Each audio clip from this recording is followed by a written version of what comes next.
You're listening to Athletes and Avatars, the podcast for 30-year-old gaming dads who peaked in high school and prestige in Warzone. We break down sports, gaming, movie hot takes while our wives nod politely and absolutely do not listen.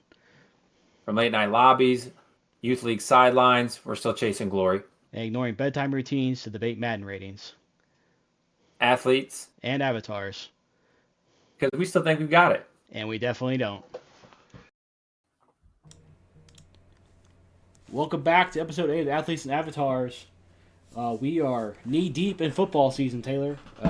We both just got done doing some fantasy drafts today. I did my big Dynasty League. I know you did one of your redraft leagues. Just got done with it before we hopped on here. That's right. Any big takeaways from your drafting? Anything you excited about? No, I had pick 6, which is right. That's my sweet spot. That's where I like to be. So I'm super heavy on wide receivers, which is usually my formula for success. So we'll see how it works out. So on today's episode, we're going to talk about NFL preseason. Week 3 just wrapped up. 3 preseason games, not 4, like me and you were used to back in our day. That's right. As they would say. That's right. So we'll talk about NFL preseason. NCAA Week 0 happened yesterday. A couple exciting games, kind of bookended. Started with the K-State-Iowa State game in Ireland, and then ended with the Stanford Cardinal and your Hawaii Rainbow Warriors. Then we'll talk about part 2 of our rookie discussion. We did the AFC rookies last week. We'll do the NFC rookies this week. And then Black Ops 7 had their reveal last week, so we'll talk about that. And then kind of wrap things up from there. So what did you learn from this NFL preseason? Anything? I'd say the biggest thing I learned is Jackson Dart has impressed. You know, I liked him coming out a lot. I liked him his last year in college. He just has arm talent when I see him pop off the screen. It just seems like he's got this confidence and arm talent, and that can be dangerous, right? You can throw a lot of interceptions that way, having that kind of mentality. But I know it was just preseason, but he looked pretty good. And I know Russ is going to be the guy until otherwise. But if they slow cook this right, I think they're going to be in a really good spot with Jackson Dart. Well, I thought Brian Daboll has been handling the questions right these beginnings. Like they're asking, who's your starter? He's like, Russ is our starter. We're still developing. Yep. Dart, he's not really opening that door at all to.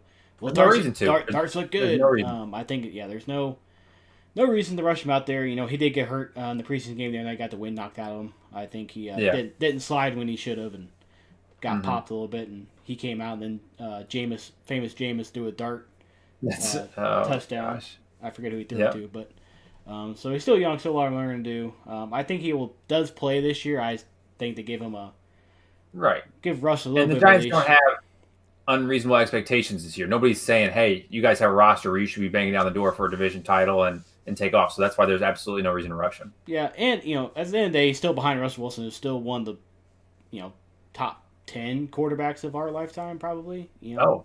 10, 15. Yeah, Russ is going to be a Hall of Famer most likely. Yeah, it's like he's a Hall of Famer. He's Super Bowl champion, been multiple Super Bowls. Like it's not like he's some bum that he's sitting behind. Yeah. Granted, the last 5 years or so have not been great for him, but still, serviceable. Russ's flowers. He's not been a disaster like we've seen in some of those teams in New York. If you're the Browns, would you rather be trotting out Russ or Joe Flacco right now? That's what also I've learned. I'd probably rather have Russ right now. Absolutely. But I would not want to be the Browns in any way, shape, or form, pretty much at any point in the organization's history. So that's right. I've kind of learned. We kind of talked about this a couple weeks ago, but like you see clips and people get big reactions, like, "Oh, Aaron Rodgers is a bust," or this, or Dart's it, or whatever. And, I saw a tweet I can't remember who it was, but someone said the Lions went 4-0 in the preseason. They went 0-16. And they went 0-16. That's right. So the preseason means absolutely nothing. That's absolutely true. You never know and when the starters are in, the starter versus the second string versus the third string. A lot of these guys playing the second half of these games aren't even going to be on the team in a week. The preseason is just for junkies. I'm telling you. Weirdos like me who want to see who our CB5 is going to be, who the special teams linebackers are going to be. Junkies love the preseason, stuff like that, because it's guys that are bottom of the roster, trying to make the roster, that you just kind of eat up that information if you're somebody like me that really enjoys that stuff. But I don't have any expectation for just regular casual fans to have that much interest in the preseason outside of first round picks putting up numbers. So now let's hop into two guys who haven't been playing this preseason: Micah Parsons and Trey Hendrickson. Parsons went viral the other night for laying on the trainer's bench on the sideline, sleeping, not in uniform. I guess we're gonna give Jerry what he wants here, talking about the Dallas Cowboys. Yeah. A couple weeks ago we were talking about this, and I said, if you ask me right now, or 2 weeks ago, what was more likely, that Micah Parsons is no longer a Cowboy at some point in time, or he was going to get signed on the Thursday of Week 1 against the Eagles, I would say he's going to get signed the morning of that game. But now that this has kind of gone on, especially if this news came out this past week, I think it's crossed a line that there's no coming back from. I would agree, and it's not so much that they're not still talking, it's that Micah seems to be Micah's got a bit of the WWE entertainer in him. He wants to have this podcast and he wants to have a social media life that's just as big as his football life, which is fine. But he is really dug in, and maybe we just don't see as dug in as some players because they don't have that personality online as well for us to see. But Micah seems to be all in on, I'm not talking contract with you guys anymore. Get me out of here. Which seems bizarre because Jerry seems to be thinking that this is still 20 years ago where he can just do things willy-nilly as he wants, not talk to agents. Jerry was under the impression just talking to Micah would get things done. Like, agents don't have to surf through all that language and figure out a ton of information on that side of things. He said this week, I think, that there was an offer on the table for highest deal in the NFL that wasn't a QB deal, which sounds great in theory if that was true. I don't know why Michael would have said no to that if it was true, but there's some kind of crossed wires there. Yeah, I mean, Jerry's played this game. He's made this bet before. He did it last year with Dak. He did it with CeeDee Lamb. He's done this, and this is where it comes to, does he want to win championships or does he want it to be a show? Because last year, if he would have signed Dak and CD earlier in the preseason, not only would they have saved $20 million in cap space, they also could have got Derrick Henry, who was a top 5 running back last year in the NFL. Yep. And not only did they not get him, they didn't even call him. And I can't name a running back in Dallas right now. So you're telling me you wouldn't be happy trotting out Derrick Henry, CeeDee Lamb, and Dak Prescott with Micah Parsons on the other side? No, he wanted to be about Jerry Jones and the Cowboys when people talking about him. So. And your own division rival, the Eagles, have given you the blueprint. When you know it's a good player, you just pay him early. You do it every single time. You can always extend and restructure and do those things. You just pay him early. And then he went on the Stephen A. Smith show. I'm trying to find the quote he had. But some of the stuff I had seen this week seems to have crossed the line that Jerry had said that kind of disrespected Micah, and I don't think he's here for it. I think it's gone a step too far in questioning, Micah's character and all this stuff. What has he done wrong besides be like the best defensive player you've seen on the Dallas Cowboys in a long time? It's just a different age and players. They're not here for you slandering them when they know if Micah goes out there and tears his ACL week 1, you're cutting his offer in half. Like, they just know this, right? So they're not going to play this game with you. They're not going to banter. They're not going to do this stuff. Either get him out of there so somebody else can pay him, or you pay him. It's not that difficult. Yeah, so I still think at the end of the day, a deal gets done, but I just don't see anyone trading for. I think the asking price could be too high. Yeah, it would be astronomical. So I mean, the only leverage he has is to sit out, and he seems like he's pretty content in doing that. But I wonder if the Patriots would be interested because their GM this week said, "Hey, by the way, we're trying to send out first and second round picks these days to acquire great players. They're trying to move Kyle Duggar. I saw today their safety. So I do wonder if they feel like, hey, we've got Drake May on a rookie deal. We've got a running back on a rookie deal. We don't have a big name wide receiver making an exorbitant amount of money at this point. So that just kind of crossed my mind. I wonder if the Patriots would entertain a deal there. Well, maybe the worst thing in the world. I mean, he's got That seems like a variable type of player, doesn't it? yeah, for sure. I think Micah's got a year left on his contract. Yeah, he'll be a free agent this summer. Mm-hmm. But they'll franchise him if they have to. Yeah. Yeah. I don't hate that. I know that the Falcons, he's down in Atlanta, or somebody said come join the Falcons. He did the call me sign. Yeah. So we'll see. I mean, both those teams be interesting for sure. I mean, they got young QBs. They'll be interesting. Young wide receivers. Yeah. But he goes to the Patriots. Pairing him with Gonzalez would be kind of nasty. And both defensive coaches. Yeah, that would be interesting to see. And then let's flip over to the AFC and Trey Hendrickson, who's also similar situation, also kind of different, but also kind of the same. Has also been sitting out this preseason, trying to get a new contract as well. Has asked for a trade out. I know there's at least an asking price because Adam Schefter tweeted out there that Tom Brady and the Raiders were the front runners if a trade were to get done. But from what I've read, they're asking for an unrealistic package that just isn't. No one's gonna get. Yeah, the difference there is the age, right? Hendrickson's not a young player. Obviously, the production is still there, but he's just not a young player. So I think teams probably are a little more worried about that. But the crazy difference is Micah, hasn't really talked about numbers, about what he wants contract-wise. It's just pay me the most, basically, Hendrickson has basically said, pay me like the top upper echelon, sack production guys, and we're good. We're like, I'm fine staying here. I'm fine being here. Love it here. Just pay me what I deserve. And the Bengals are still kind of like, we don't know if we want to. Actually, we don't think we want to. Well, can they? Like, they have so much money tied up in Burrow, Higgins, and Chase. I don't know what their cap situations look like. And if I'm him, I'm waiting for this Micah Parsons deal to get figured out. Because it would probably every mean something. Every time someone signed, it's gone up. Like, I can't remember who signed before Watt, but someone signed, market went up. Watt signed, market went up. Now, presumably, Parsons signed, it's going to raise the market up again. I think it was Myles Garrett, then TJ, and then right. I don't think it'll be a Myles Garrett stratosphere, but it's going to have to be near 30. It's going to have to be. I mean, you've got defensive tackles, like upper echelon defensive tackles are getting 16 to 22, right? And that's defensive tackles who don't have near the sack production. So it's going to have to be somewhere between 25 to 30 guaranteed for I would imagine if you're going to give him a new 4-year deal, 2.5 to 3 of those years guaranteed to get him to say yes. He wants that financial security to end his career. You know what I'm saying? Like that's why he's being so adamant. He knows this is my last dip in the well. Yeah, trying to get paid. And you just kind of listen to, ESPN drive on radio and stuff. Like, they're having people call in on both situations. It's kind of crazy how many people are pro ownership and pro management when this stuff happens. Like, I don't like. Yeah.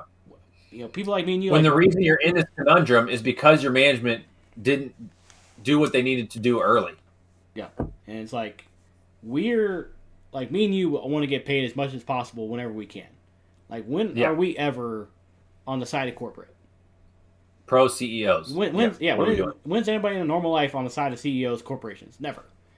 Except when we talk about the NBA and NFL, then everybody's pro ownership all of a sudden. Yeah. They don't want player power. Just play for fun. Just play for fun. Just love playing for fun. It's going to wreck your body for the rest of your life, but just do it for fun. Yeah, it doesn't make any sense to me. So we'll see what happens there. I feel more confident in Parsons playing with the Cowboys than I do Henderson playing for the Bengals. I don't know why I feel that way. That's just kind of a gut feeling I have, but I think just how front of mind the Cowboys situation feels because of both those humongous personalities. I would agree with you. I would say of the two, I think Henderson is probably more likely to get traded, just because I think that's an easier deal. Not according to Bengals fans. Fun fact: Bengals fans think that there's 0% chance that Trey Hendrickson's getting traded. This is all bluff. Well, they also think they had the best offensive line in the league. So when Pro Football Focus has them as 31 out of how many teams are in the NFL, Taylor? That would be 32. They are projected to be somewhere near my Dolphins, probably in the bottom 5. So we'll see what happens here. NFL Week 1 kicks off. They take next week off, and they're Thursday Thursday Night Football. Yeah, September 7th is the first weekend game. September 4th. Then the 7th be first week 1. So let's talk about some football games that have been played. Week 0 college football kicked off. Started things off with number 17 K-State against number 22 Iowa State in Ireland. Did you watch any of that game at all? I think you were out, right? I did. I was on a little family trip for most of it, but I caught some of it. And for those who don't know, I'm a big hair guy. So Avery Johnson's hair makes me irrationally irate. Hate it. But he can play. He played well. Rocco, the quarterback for Iowa State, in our dynasty, I don't know if you know this or not, last year transferred to Alabama and almost won the Heisman against us last year in our NCAA league. So Rocco didn't have great numbers. I think he only had like 50% on his completion percentage, stuff like that. But he threw for 2 and ran for 1 and got it done. So that's what people are going to remember, right? Yeah, so I got a home run at halftime. It was 7-7. Then actually it was 14-7 when I turned it on. Your guy Johnson threw a 40-yard dime on a nasty just in and out route to Jace Brown. This guy juked. You have to go look that play up. You'll appreciate that. Guy faked the post route, juked him, ended up throwing a corner. He's just wide open over 20 yards to tie it up 14-14. Then kind of fireworks happened. The Cyclones scored a field goal to make it 17-14. And then your guy Rocco ran for a touchdown to make it 24-14. Then the Wildcats came storming back with a touchdown to make it 24-21, but wasn't quite enough to overcome that lead. But, saw... I saw Iowa State went for a late 4th down, right? Like a late 4th and 2, 4th and 3 to ice it and got it, right? Yep, and they were... I forget what play it was, but they were inches away from scoring a touchdown to hit the over. So people that were that's right, he dove. Yeah, he dove, and they kind of his forearm is down right there. Yeah. So it was a first bad beat of the football season. Week 0 bad beats. But 24 points being scored in the fourth quarter is craziness. After having through 3 quarters seeing 21 points scored, so it's kind of this explosive fourth quarter there. In Iowa State, K-State. Some other games that happened, UNLV beat Idaho State 38-31. I did not catch that game. And then I tried to watch some of Kansas and Fresno State, but by the time I turned it on, it was already a blowout. Kansas winning 31-7 there. Then Western Kentucky beat Sam Houston 41-24. Then the nightcap, you were texting. I know you were watching it. You were texting me about it, but I didn't get a chance to turn it back on. Hawaii took on the Stanford Cardinals, so you want to break down what happened in the late night game? Yeah, I didn't catch too much of the early part of the game. I started probably midway through the third, and Hawaii's quarterback is not a big guy at all, and they were saying that he is a redshirt freshman who they are pretty high on, but he's not a very big guy. He's left-handed, and when I saw him, he was limping to the huddle every time I saw him. It was like the third quarter. I was like, what are we doing here? And yeah, he got kind of tackled awkwardly and hurt his foot earlier on in the game, and he toughed it out, man. The rest of the game, they were losing 20-17 when I tuned in, and that's when I kind of texted you and said, "Hey, we've got a good one here." And they came down, got in field goal range. Their kicker knocked a field goal down to make it 20-20. Their kicker, who they said is from Japan, I believe, yep, that's correct, and came over to a junior college, learned how to kick watching YouTube videos, and barely spoke any English, then transferred to Hawaii out of his JUCO. He knocked down the field goal to tie it. Then Stanford, as they're showing Andrew Luck up in the booth, is marching down there at like midfield with like 3.5 to play, right? And you're like, okay, they're just going to work this down and get into field goal range. And sometimes, it feels like these coaches didn't play enough NCAA or Madden in their lives because they just overthink stuff, right? Clock management, and they are still they're throwing for no reason. They're running the ball just fine, and they're throwing.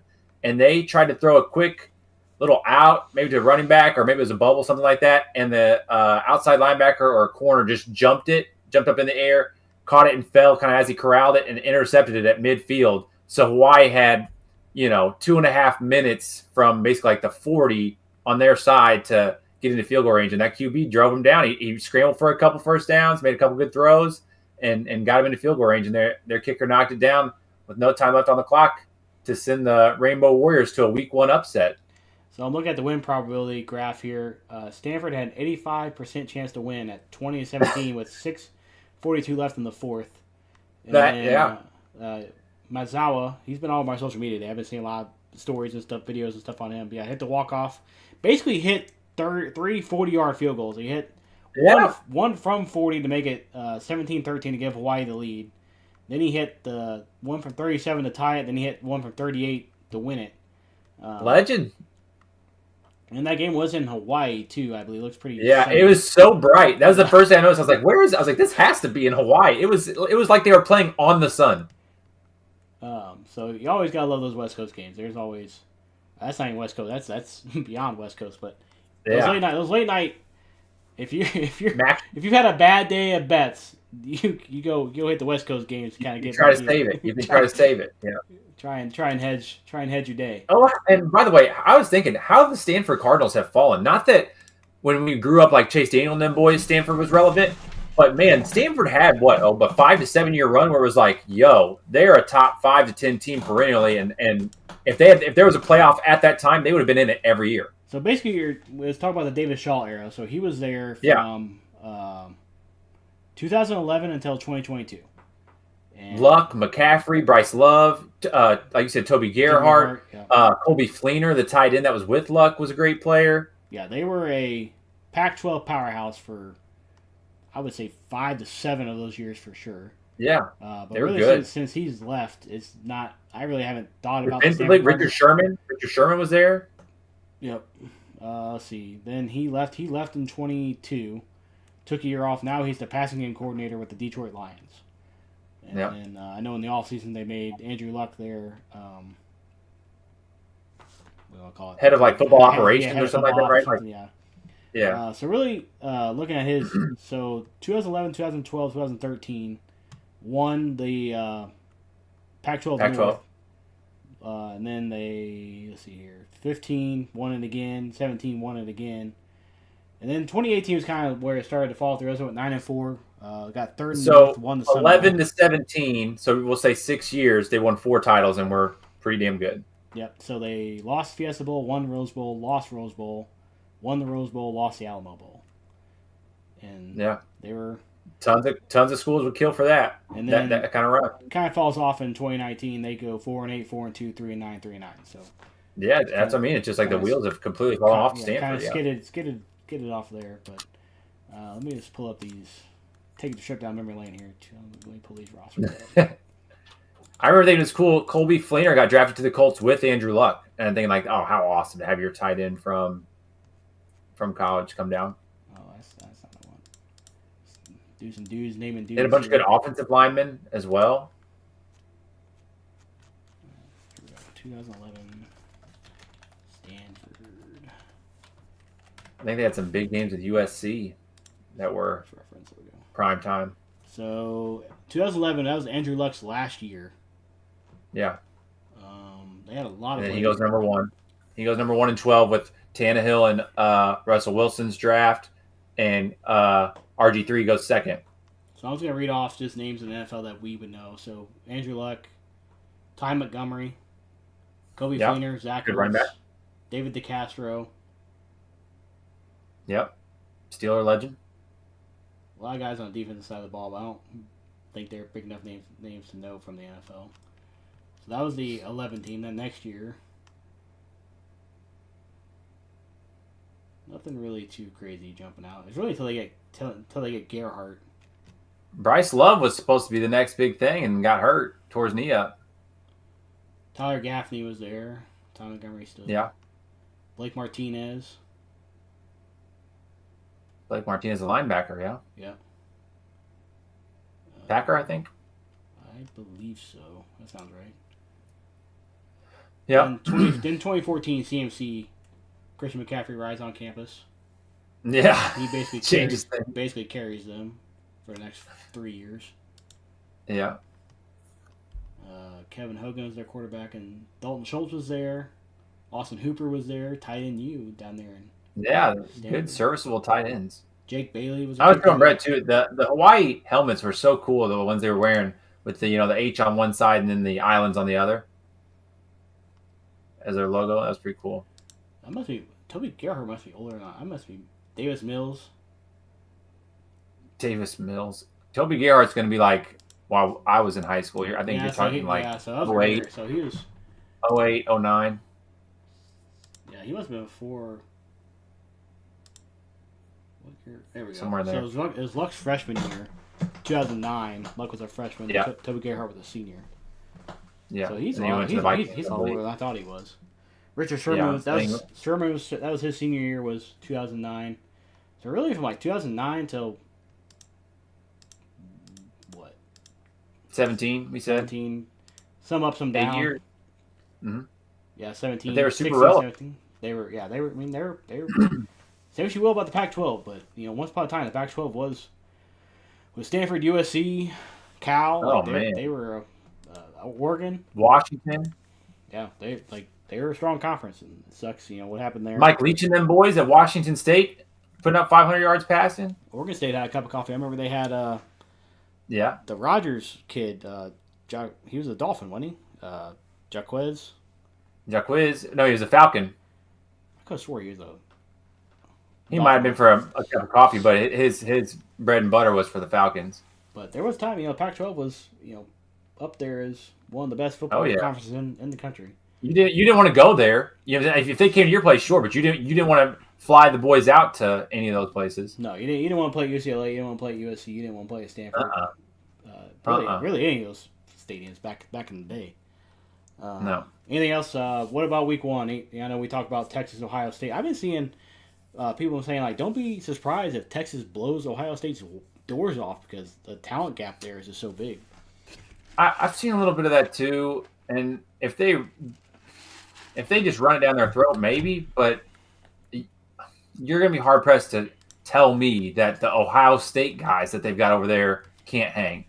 I'm not saying maybe late you're down 10 and now you're throwing it like crazy and trying to keep up, sure, and it is going to be a new QB situation, but you're going to be hard pressed to tell me from the jump they're immediately overmatched at Ohio State. Well, Ohio State's got one of the best safeties in the league with Kildown. Wait, is Kildown still there?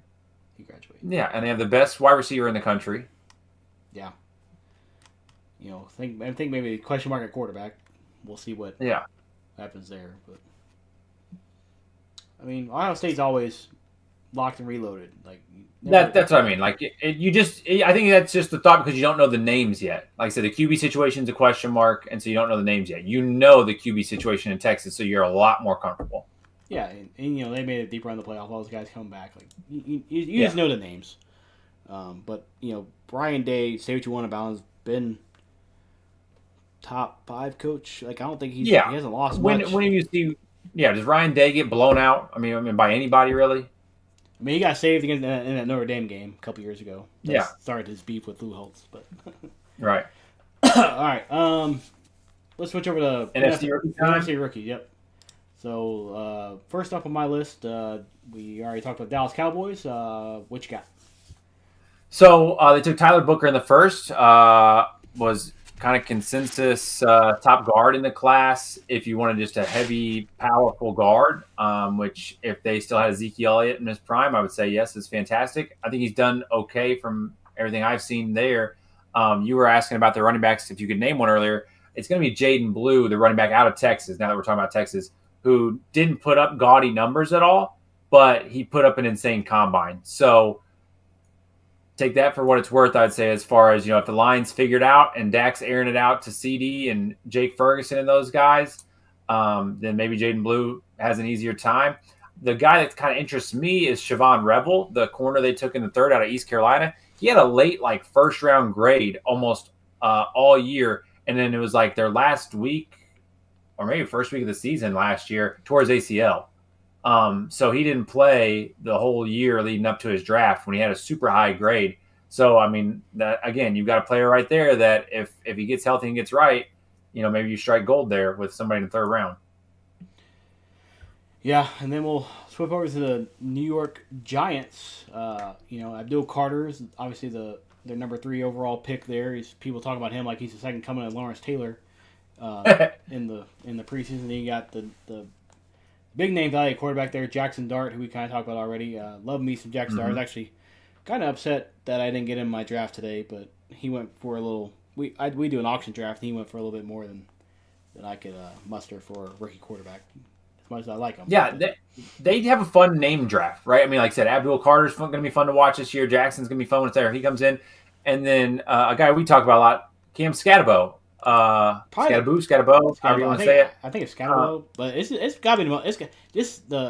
As far as fun name to say, it's got to be the most fun name to say in the league. Oh yeah, it's fantastic. It's fantastic, and his highlights are fantastic. Out of Arizona State, he carried the mail for them, and just seems like a fun player to root for. He's just kind of a bowling ball.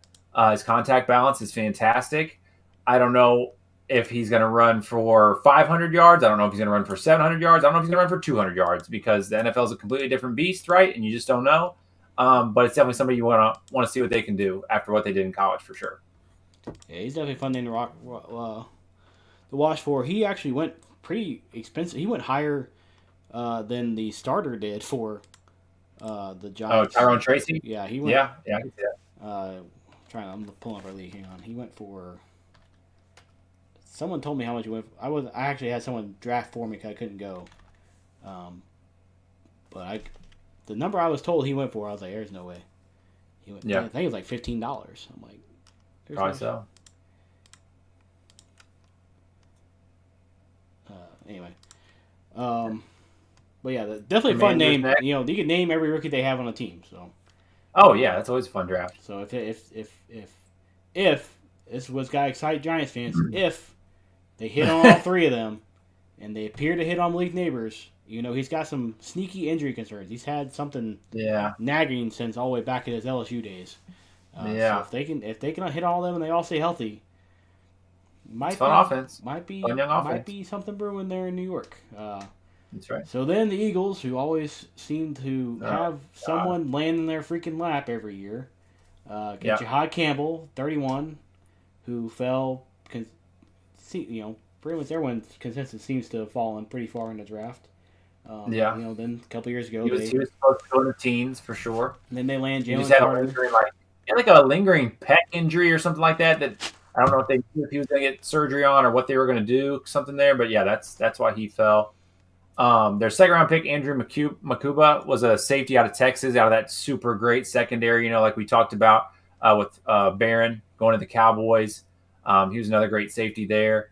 None of the other names are like flashy. Oh, can't wait to see this guy, because you've got a center, a linebacker, defensive tackles, guys like that.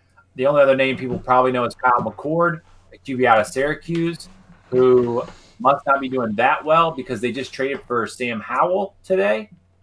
Sam Howell will come in and fight for the QB3 job, which if Kyle McCord was doing anything, would have that under wraps as a 6th round pick, because Tanner McKee, their second QB on the roster, who they took a couple years ago, broke his pinky, I believe, in the last preseason game. So that's where they were looking to have a little depth there.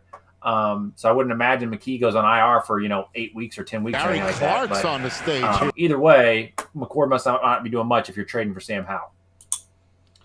And then the Washington Commanders, they made the splash in the draft last year, getting Jaden Daniels, number 2 overall, and then I really don't know anybody they drafted this year, to be honest with you. So they took Josh Connolly, a tackle out of Oregon, who is super athletic and smooth. And then I was kind of surprised they took Trey Amos, the corner out of Mississippi, who had great skills, but he was just kind of light in the pants, which I would think would scare them, because the last corner they took that was super light in the pants was cut within 2 years and is kind of ping-pong around. I think he's on the Rams right now.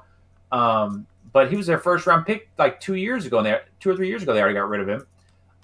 And then the other interesting pick there that they've got is Ja'Cory Krosky-Merritt, the running back they took in the 7th out of Arizona, that apparently has impressed so much. They said, Brian Robinson, see ya. We are not going to keep you around because we've got guys lined up in the stable and we're good to go with our QB situation and wide receiver situation. So if we can get that $3.5 million off the books and not give you an extension, we'll do it. So they sent him back into San Fran. Yep. All right. So that wraps up the NFC East. Let's pop over to the North and the Chicago Bears. This big splash name there. They took Colson Loveland, the tight end out of Michigan in the first round.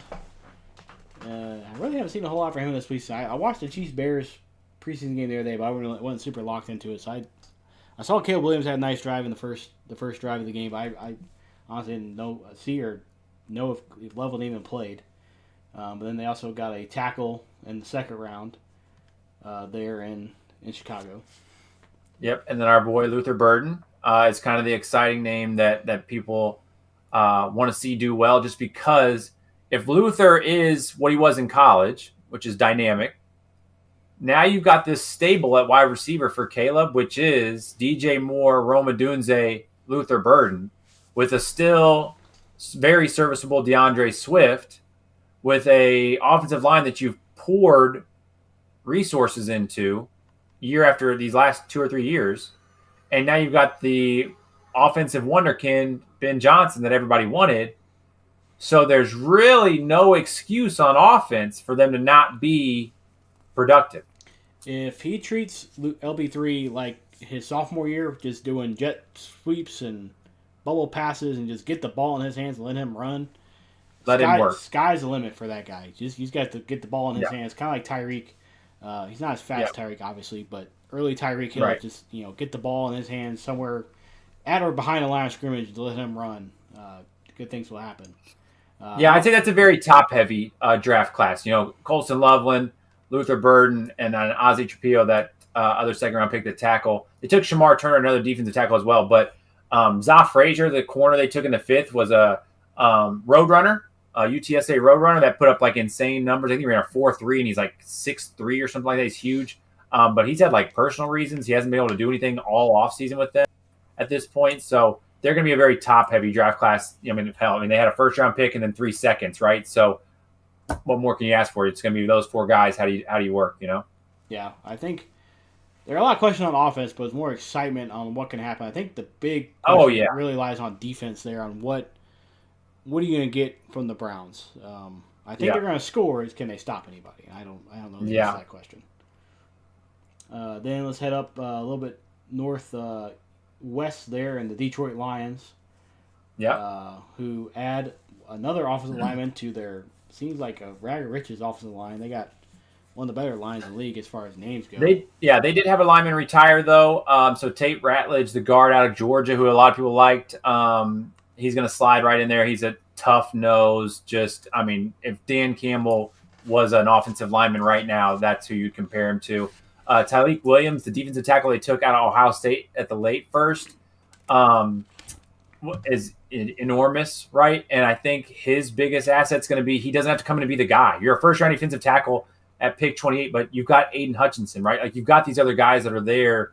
You don't have to be the star and feel like you got to put up insane numbers to prove your worth.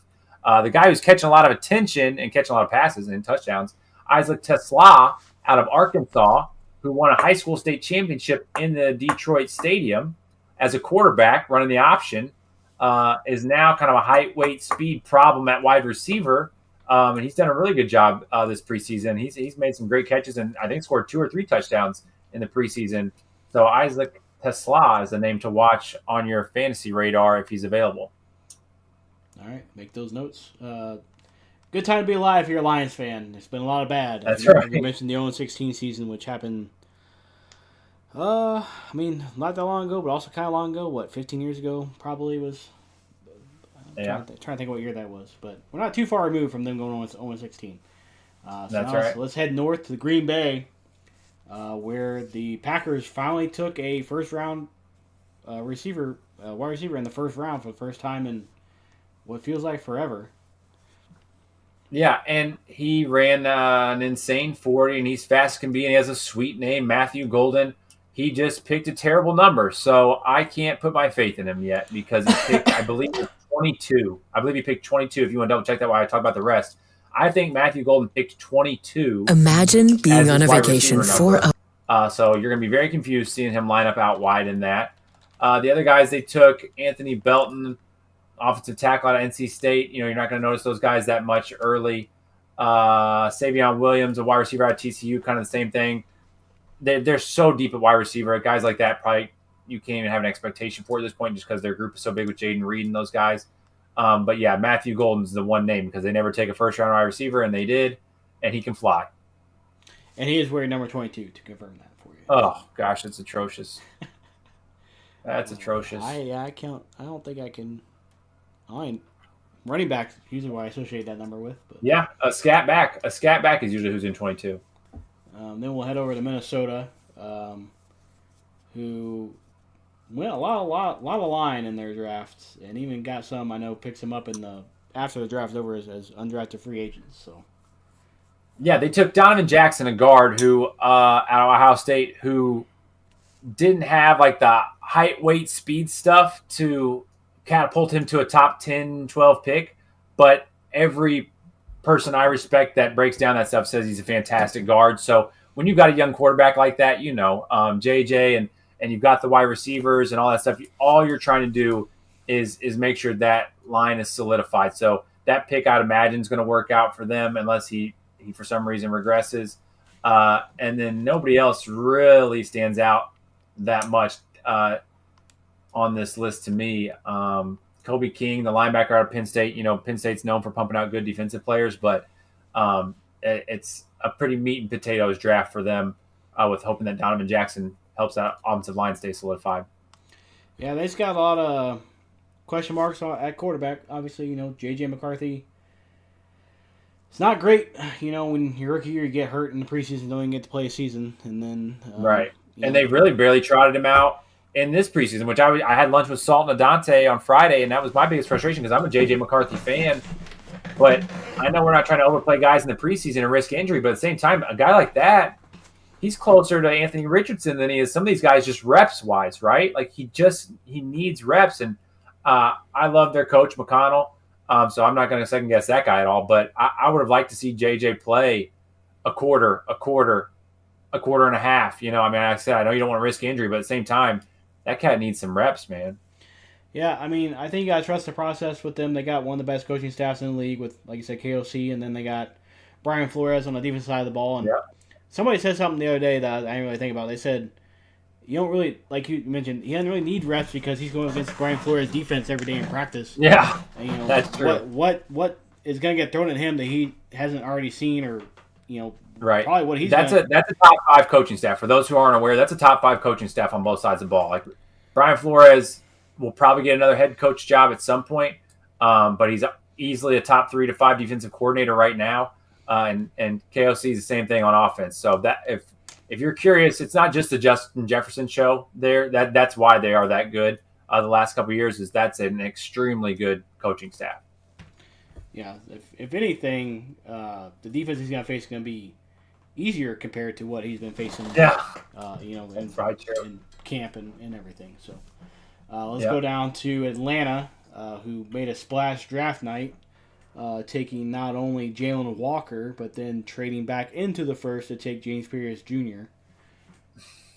So I know I was not a fan. He's not a fan. Oh, I was not a fan. I didn't like it because they traded a first next year as well to come back into the first for James Pierce.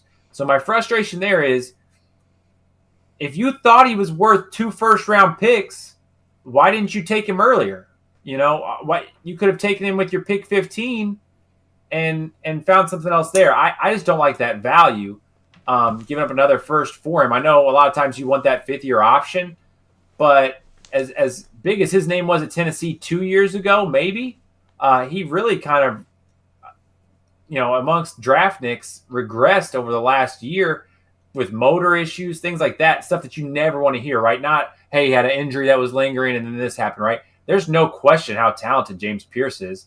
The question is mentally, is he there? Mentally, does he have that motor? And so spending what is now 2 first-round picks on that guy is not fun. But then they took Xavier Watts, the safety out of Notre Dame, who I loved. Wears number 0. Hopefully he still does there in Atlanta. I haven't seen what his number is there. But that's a super fun draft.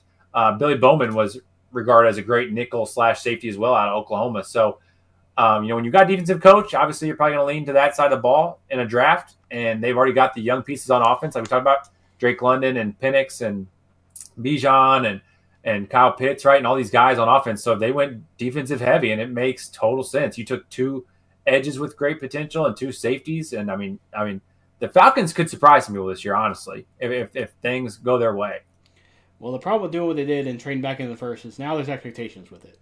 Because like you said, you burned 2 first, so now you got to justify it. So now is there expectations on the team, there's expectations on him now as well. Exactly. So, Great point. So we'll see what happens there. Like you said, they could be a surprise team especially in a weak division. They got Penix, and that division coin toss every year. I like the Bucks, but you're obviously not worried about the Saints in any way, shape, or form. They might be the worst team in the league this year.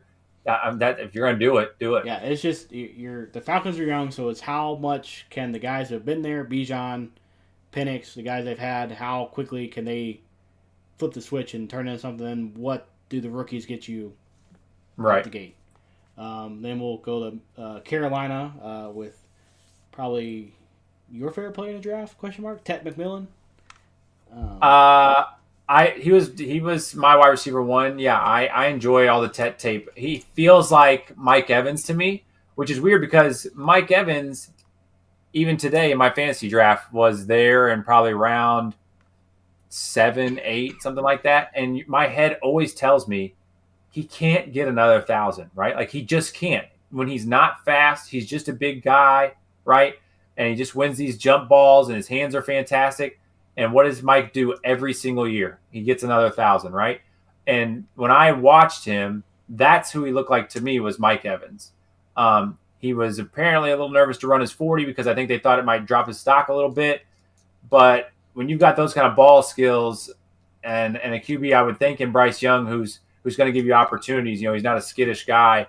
I think Tet McMillan's going to have a ton of opportunity this year to be impressive. And then people are really high on Trevor Etienne, Travis's little brother. They took in the 4th as, just kind of this scat back, check down. He's explosive kind of guy. People are excited about Trevor Etienne. So it'll be interesting to see if he can surpass his brother as far as name. Panthers, I think Ted's exciting. They got, Bryce Young, and they got a lot of resources on the offensive side of the ball. Again, it goes back, who are you gonna stop on defense? I will say they took my favorite name in the draft, Lathan Ransom, safety out of Ohio State. Just an excellent name. Excellent name for a safety. Yeah, for a defensive back, that's a great name. Then we'll go to the Saints, who drafted their starter, we think? No, we don't know. We don't think. They don't know or think. He's not a starter over Spencer Rattler, you're telling me? Their last game, Spencer Rattler started the first, whatever it was, quarter, maybe even first half. So if you had any kind of confidence at all that Tyler was it, I'm not sure why you would do that. So Kelvin Banks, the tackle they took out of Texas, was a guy that was on Miami's radar that everyone thought we were going to take. So I haven't seen much about him if he's been great in camp or not. But obviously the big name there is taking the quarterback, Tyler Shuck, in the early 2nd. And he's not young. He's got some arm talent, but things don't always look great. I just don't know why that needed to be done at that point when there were other quarterbacks you could have gotten later and still mailed this year in as a no expectation year and set yourself up next year for a possible Arch, for a possible Klubnik, for a possible actual big name. Not that you're ever tanking, right? That's not what you're doing. But pick 40 needs to be an impact player immediately. And if he's battling it out at all with Spencer Rattler, I'm pretty comfortable saying you're not it, brother. Especially because this isn't like a young 20-year-old without reps. That dude's like 24. He's 25. He's almost as old as us. Yeah. And then I'm just, I was telling my friend who was drafting for me today, I was kind of just like, avoid. I'm like, I was out on the Saints. I'm out on the I'm just out. Like, don't get a Brown. Don't get a Saint. I'm out. No, there's just too much wrong. Too much wrong there right now. So I think that at least fantasy wise, expectations for him to be the starter. That's how he's being drafted in fantasy drafts. Then we'll head on down to Tampa. I did get Ibuka as my rookie wide receiver in the draft today, so pretty excited about him. We won the bidding war there for him. A lot of people in our league wanted him, and then so he's the big name there in Tampa. Yeah, I would say pending Chris Godwin's health, though, that's the best 1 through 3 wide receiver group in the league because Ibuka is going to come in. This is not a flashy line him up outside. Ted McMillan going to catch these jump balls. This is a guy that's going to specifically play in the slot, probably exclusively. When Godwin comes back, he's a big slot guy too, so they'll probably have to mix some things up there.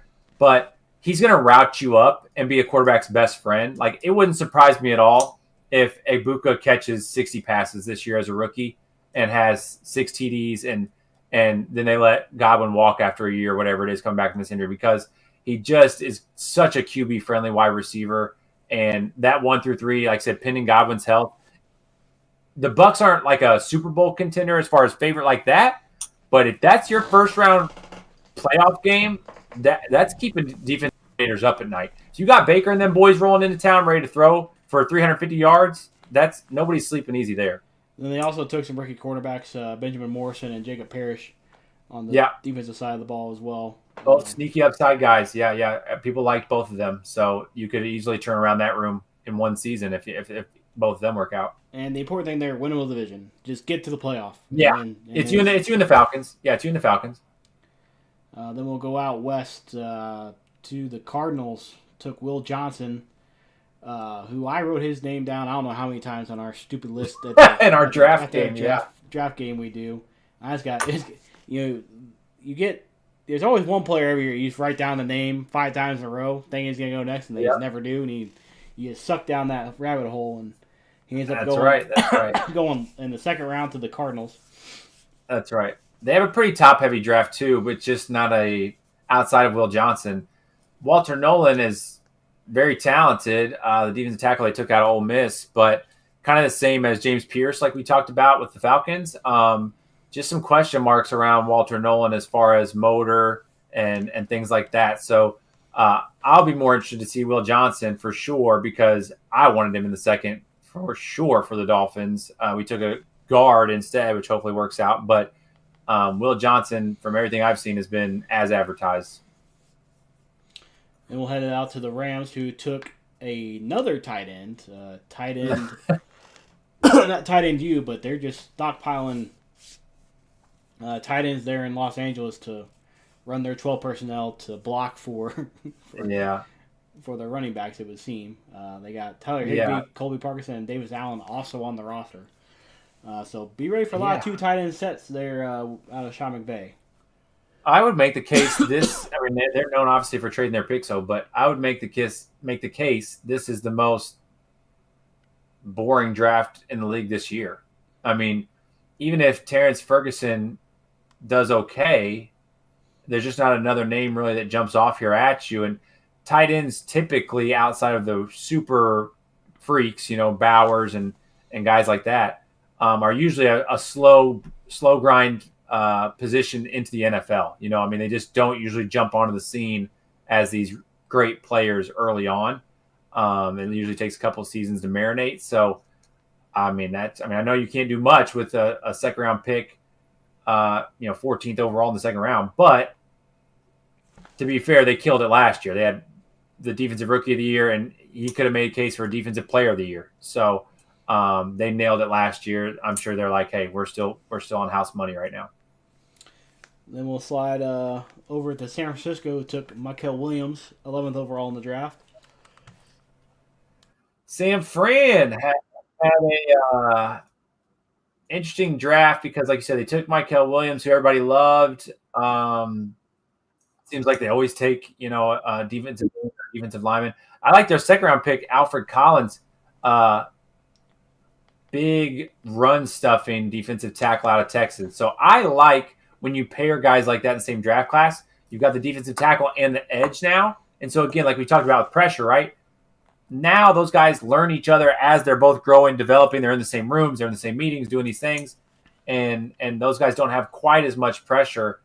But I think the biggest San Francisco news lately has been trade for Brian Robinson, honestly, pending Christian McCaffrey's health. But, yeah, they had an extremely heavy defensive draft with, like I said, 2 defensive linemen, a linebacker, Nick Martin out of Oklahoma State, who was pretty athletic. And then C.J. West was another mid-round pick D tackle a lot of people liked. So, I guess you can never have enough defensive linemen, and they've made their money off of having, one of the best front sevens in football the last few years, but they're sticking to their guns. And then we'll wrap things up in Seattle. They took Gray Zabel in the first. Then they took Nick Imori in the second. Fun draft here. Gray Zabel, just skyrocketed up draft boards out of North Dakota State. I mean, originally when I first saw his name, it was like, hey, might have to grab this guy late second, early third here. There's a guy at North Dakota State. And then by a month out, it felt like, hey, maybe he's mid-second here, maybe late one even for this cat out of North Dakota State. And then by draft week, it was like, good luck. You're not getting him unless you take him mid-first. I mean, he just had a meteoric rise. And from everything I've seen, Mina Kimes post about him on Twitter and stuff I've seen, he's been at it as advertised as well. Just been fantastic. Eamon Warrior I haven't seen that much about, but he was top of the freaks list as far as height, weight, speed, just an absolute alien at safety, which I'm sure they love. Their coach had safety, had Kyle Hamilton and those boys when he came from Baltimore, their head coach. So I'd assume that's what he's trying to try to replicate there. And then fun name, middle of the draft, Jalen Milroe. Listen, I know you paid Darnold. I watched 1-2 games with Milroe. There's obviously issues there because he's fresh, right? Fresh. But it's just not often you see somebody outrun defensive ends and linebackers and can still make every throw they need to make while on the run. And he did it with ease. And like I said, it would just be a fun piece to build around. Like, again, great landing spot because he might sit for this whole Darnold contract, and then you throw him out there 3 years from now and see what you got. I love that kind of situation when you don't have unreasonable pressure early. Well, it will be the first time that Seattle paid a quarterback and then end up starting their rookie. That's right. Their rookie. So I can't Right. I can't think of his name off the top of my head, but I know a guy had a season for the Packers, and then they signed him to the Seahawks, and same year they drafted Russ and Russell Wilson. Yeah. what was that guy's name? Matt Flynn. Matt Flynn. He threw for like 400 yards or something in a game. And they were like, "Whoa, this guy's it," and he was not. Yeah. So they paid him something crazy, and then like, Russ is better than you, so see you later. Yep. And then another fun name to look out for. I love this guy at Colorado State. You actually put me on to him. Torrey Horton, wide receiver at Colorado State, had Travis Hunter and a blender in that shootout they had out there. I think that game was in was that Colorado State, I think. Yeah, they had a really good game. And yeah, he was on a lot of people's radar as far as like mid-round gym wide receiver, and he's going to be, I would imagine, a lock to make that roster and somebody that's going to get some burn. Well, there's with the departure of Tyler Lockett and DK Metcalf, really all that's left there, name value wise, is Jackson Smith and Jigba. So there is Jake Bobo, I believe. Jake Bobo is the name floating around there. Excuse me. There is a lot of opportunity reps to have there by Torrey Horton. So if you're in a super deep, you're right, fantasy league. 16-team league, 14-team league. You're right. That's a good shout. And then Colorado won that game 43-35 against Colorado State. That was in September of 23. Went to overtime. So I remember staying late watching that, and I was like, "This Horton guy is he might be the problem. He's a big receiver. Watch out for this guy." So we'll see what happens there. Anything else on NFL rookies? I don't think so. I think that wraps that up. All right, we'll switch over to gaming here. Black Ops 7 had their reveal this past week, and it kind of landed with meh. I think the top comment on the reveal video is, "This made me want to pre-order Battlefield 6." I think is the top comment on the reveal trailer. And that's right. I saw Tim read one of his comments that somebody had said, I was paralyzed when I saw this trailer, and it made me get up and turn off my screen. So, I would like to say that would shock COD and they would change things, but we both know that ain't happening. So no, I mean, looking at it from a gameplay, it looks like with the wall jumping and stuff like that, it looks like Black Ops 3 to me, which was really the first time I was I remember playing a lot of Advanced Warfare in college, and then I remember Black Ops 3 came out, and some people in my fraternity house were playing it some. I played it some. I didn't get into it all that much. Fortnite also come out around this time, so everybody's kind of playing that. I remember playing Blackout. I like Blackout a lot when BRs were first starting, but Black Ops 3 I was out on. Then I think Infinite Warfare came out that next year, which is, I didn't even touch that game, but pretty universally regarded as like the worst Call of Duty of all time. I haven't seen the ratings on it. I don't really care to. I just know it's bad. COD in space, like, what are we doing? This doesn't make sense. Fire somebody. Then they came back with World War II, which is an okay game, wasn't great. They actually had a cool concept in headquarters, which is kind of like this, kind of like NBA 2K, like the city. Like you kind of just, you're at this boot camp kind of thing. Yeah. A little bit ahead of its time, I think. That'd be cool to have now. Back in the day, I think people didn't like it so much, but looking back, it's like actually kind of a cool idea. And then they go, where do they go from there? Black Ops 4. And then I believe we're into Cold War, Modern Warfare. I didn't see. Is there zombies on this one? Oh, is that a big selling point for this one? Yeah, I think the zombies mode is like with the big giant hand thing. Looks like the Celestial from like Marvel. That people are like, I know a lot of people got that part in the trailer. Like, what are we doing? Yeah. What? So I think that's zombies mode. I honestly, it could be the campaign. I have no idea. Nor do I really care. But speaking of Tim, he's like, we're not going to give it a chance. No, Tim, we've been giving it a chance for 5 years now. Like, yeah, I've been seeing people like Tim and some COD pros and people who are just like diehard Call of Duty people. I've not really seen anything positive coming out. They did show Raid. It looked great. The map looked great. I just don't, I don't know how it's going to play with with what they're doing and everything. But right, we talk about the COD cycle, right? And we're in it. And this time, it's just a lot of people like, you're not getting me this time. I'm not going down this rabbit hole. And I think a lot of us, they're gonna do what Madden did, right? And keep thinking that people don't care, and you're gonna lose lifelong people because you don't care. Well, and I think it's got a lot to do with competition too, right? Like Battlefield 6 came out or is coming out. A lot of people, they had 500,000 people playing the beta, and it was, I played it I didn't play the entire beta. I played it for basically a weekend and a half, roughly. It was a lot of fun. I had, I don't really play multiplayer shooters like that anymore, because we've been playing that our entire lives. I want to do something different other than die. Oh, back again.